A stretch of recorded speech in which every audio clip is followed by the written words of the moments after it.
Hi friends, it's Lisa Hetrick, illustrator for Gina K Designs, and I'm so grateful you could join me today. I have a really fun card project today that is a watercolor wreath with a little bit of a twist. There's always a twist, right? And we're going to do some washy watercolor. So again, it's another super fun watercolor stamping project. And I've got, again, a little bit of a twist that I'm going to be sharing with you to create this project. So let's take a quick look at the supplies for today. So the stamps that I'm going to be using are the Hugs and Wildflowers stamp set and the Inspiring Poppies stamp set, both from Gina K Designs, and I'm going to take a dive into the inks and other supplies. I'm going to be using Edible Eggplant from Gina K and Plum Punch and Grass Green. I'm going to be using these three colors from the Gina K line. I'm also going to be using these four colors from the Distress Ink line. So I picked Raspberry, Shaded Lilac, Wilted Violet, and Salty Ocean. I have a couple other supplies here. I have my blocks from Gina K. I just love this circle block. You're going to see me use it all the time. I have some brushes, a water brush. I have a Posca pen and the Uniball Signo white pen. So I'm going to be doing some techniques with the white pen. I've got some foam squares and my Gina K Designs Connect glue, my tidy towel. So just all the things that we need for our card making. I've got some water. And here are the cardstocks I'm going to be using. I'm using a piece of watercolor paper cut to 4 1/4 by 5 1/2 to fit on that card front. Now I'm using 100% cotton watercolor paper. Usually I share the Bee paper company. That's my favorite watercolor paper for paper crafting, but it's been hard to find. So I'm using the Arteza brand today. I'm also got a piece of heavyweight cardstock from Gina K Designs cut to an A2 sized card. And again, all of the supplies are going to be listed below. And again, here is another look at the stamp set. So this is my Hugs and Wildflowers stamp set. And we're going to be using all the wildflowers and some of the leaves and the greenery in this project. And here is Inspiring Poppies. I'm going to use this You Inspire Me sentiment. I just love it. Okay, so let's splash some inks around and get started. So the first thing that we're going to do is I'm playing with this distress stain called Salty Ocean. Now, they don't make it this way anymore, and I found it in my stash. They do make it in a spray, or you can use the distress ink if you want to. So I'm dipping my brush into the water, and I'm just going around in a circle.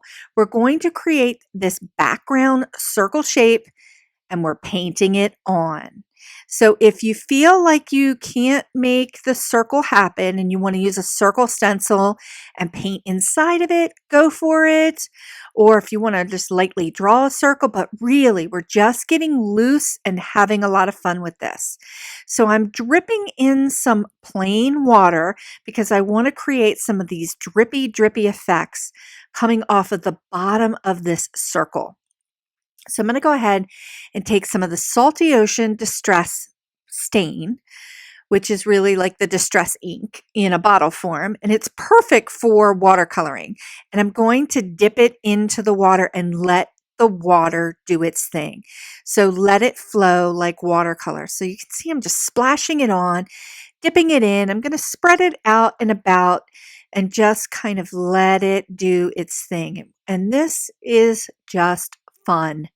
Okay, we're just letting go with the water, the brush, and a little bit of this Salty Ocean color just to create this interesting background for our wreath. And it's going to be the template for the super secret technique I've got coming up when we start the stamping. So I'm splashing down some of the distress ink down. This Salty Ocean color is just gorgeous, gorgeous blue color. Love it. And because the other colors that we're using are very cool, this is a nice cool color, they all work really well together. I'm digging it, and you can see I'm just kind of moving it around a little bit and letting that water drip and flow. Okay, tidying up a little bit and going to go ahead and move on and let this dry while we start to paint the Wildflowers. So I've stamped the 3 Wildflowers from the Hugs and Wildflowers set down onto the piece of Arteza watercolor paper. So I'm inking them up here with Obsidian to show you how you can stamp on watercolor paper with Obsidian and get it in one pass.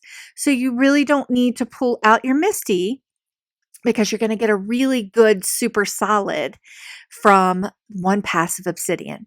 Now I'm going to be cutting these out by hand, and I just showed that you can use, there is a companion die set for this stamp set. So you could use your dies if you want to, but I would like things to be a little bit tighter. And I'm going to explain that as we move along.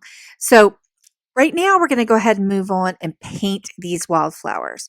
So I decided to use my water brush. And what I did is I'm going to take each petal, add some water to each petal, and then drop in the wilted violet distress ink.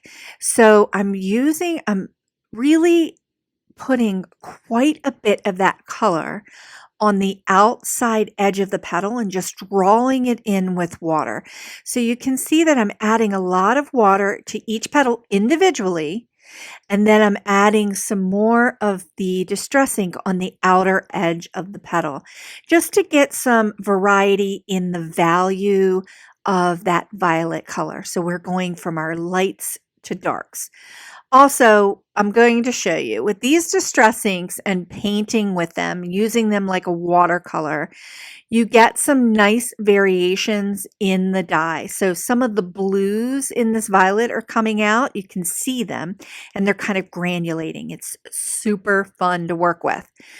Okay, I'm moving on to the next wildflower, and I'm cleaned off my brush because I want to paint all of the petals first with just water. And I'm using shaded lilac here. And again, I'm accentuating the outer edge of the petals by adding a lot of the color, a good concentration of that dye on the outer edge, and then just pulling it into the center. And I'm also leaving quite a bit of white from the paper showing through because it gives us a little bit of highlight, letting some of that white paper show through. Okay, so I'm moving on to the third wildflower, and these wildflowers are shaped differently, so we get a little bit of a cupping look from the different flowers. So it's really nice to kind of mix these 3 together because you get a variety of look and feel in the flowers. So painting that third one and going ahead and moving on to trimming the flowers. So I wanted to use the scissors to trim out these flowers. Now this set does have a companion die set that I've just shown here, but I really wanted to trim it out right up to the edge of the line so that I could get a little bit tighter around my flowers. So here's what they look like when I've trimmed right to the edge. So we're only seeing the obsidian ink in the center and then the center lines. We're really just kind of going to the edges. I wanted that contrast in the obsidian black ink, and I wanted that feeling of no line watercoloring. So I wanted a combination of both. So this is how I was able to make it happen. And that contrast is really going to help highlight this washy watercolor wreath.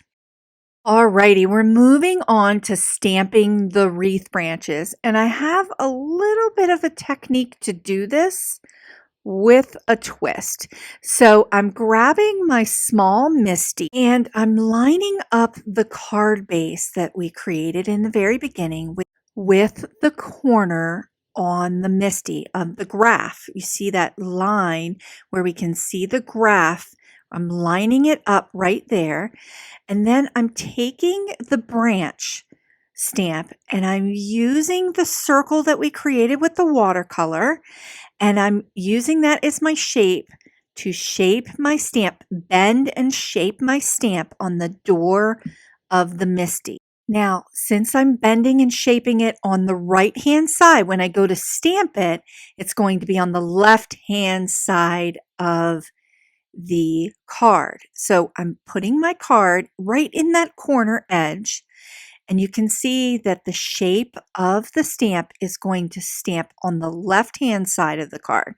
So we're going to go ahead and ink that up with some of the edible eggplant and stamp that down so that we can begin to create the shape of the left-hand side shape of the wreath. So I've got the edible eggplant, just inking it up, and with this watercolor paper being 100% cotton, I'm going to stamp this down twice with the edible eggplant. And I've got that really nice organic shape that is really a straight stamp, but you can bend your clear stamps into any shape you want them to be. And I really love that kind of branchy, organic look and feel that we're able to create on the left-hand side of this card. Oh, I just love it. So you can use your MISTI or a really big block to do this technique. Now let's go ahead and do the other side. So I'm going back in, I'm taking the whole card and I'm putting it back on the outer door of the MISTI and I'm lining it up with that graph that's on the door of the MISTI. And now, because I've already stamped it on the card, I can use that shape as my template to bend the stamp again, and then I'll have a perfectly symmetrical wreath on the other side when I go to close the door and stamp on the card base. Just love that.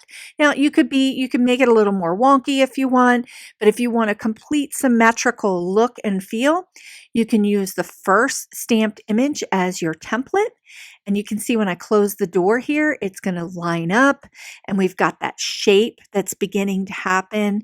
And our blue circle behind it just kind of acts as a background to ground these two stamps on the card base. And I'm just loving it, loving it. Okay, so I'm stamping it with the edible eggplant. And I'm going to go ahead and ink that up twice and stamp that down.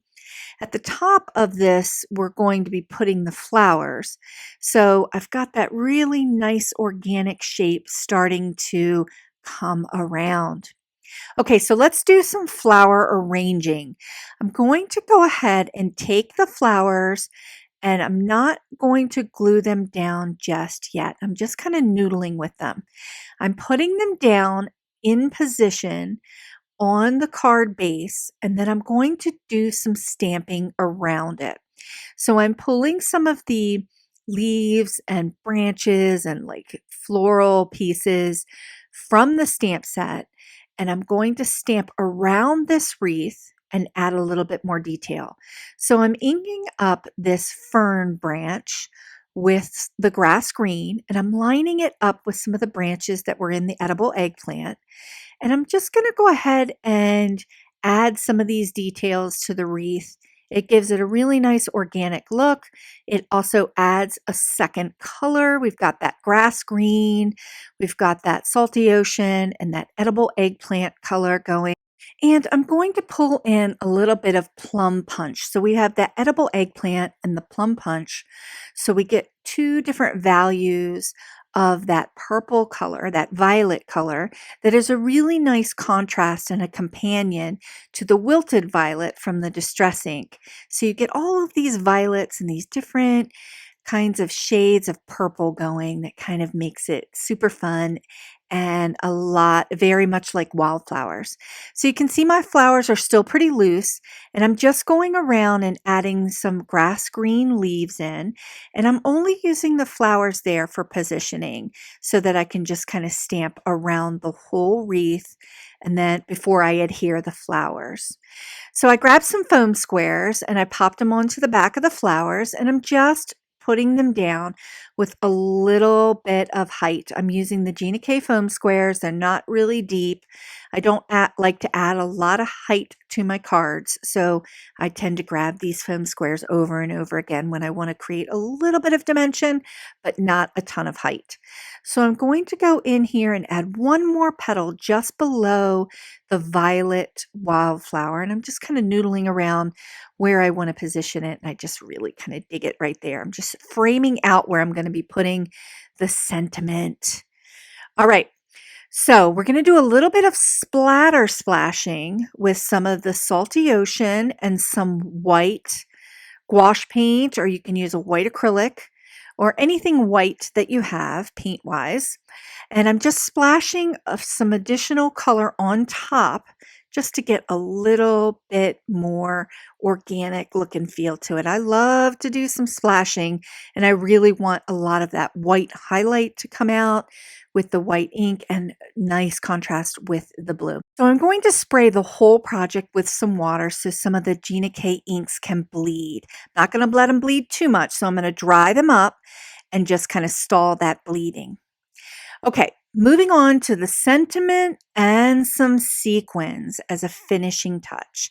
So I've brought my Misty back out. I'm going to use the You Inspire Me sentiment from the Poppy set, and I'm going to nest it right here between these two branches.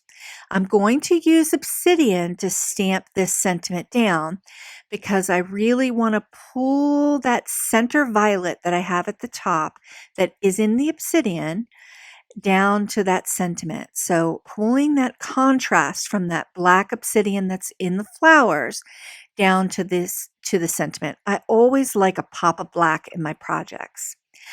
Okay, I've grabbed some of the disco ball sequins because they're really clear and fun, and they add a lot of shimmer and shine without the height. So I'm just going to grab a few of those sequins, pop some of the Gina K Designs glue down in a couple strategic spots around this wreath, and then I'm going to add the sequins for my finishing touch. All right, here's the whimsical reveal of the final card project, and I am digging it. The one on the right was our inspiration, where I kind of just did some no-line watercoloring straight up. And the one on the left, I used the obsidian and did a combination of no-line watercoloring, also using the obsidian for some contrast. Loving the way this card came out. I love all the little sparkle and shine. And the bleeding of the watercolor inks just kind of gives it this really fun, whimsical woodland feel to it that just makes me so happy. Love it, love it, love it. I hope you enjoyed today's card tutorial. Thanks so much for joining me. Please consider sharing the joy by liking this video and subscribing to this channel. And I hope you'll come on in and take a look at some more of my card and watercolor tutorials on this channel. Thanks so much for watching, and I'll see you next time.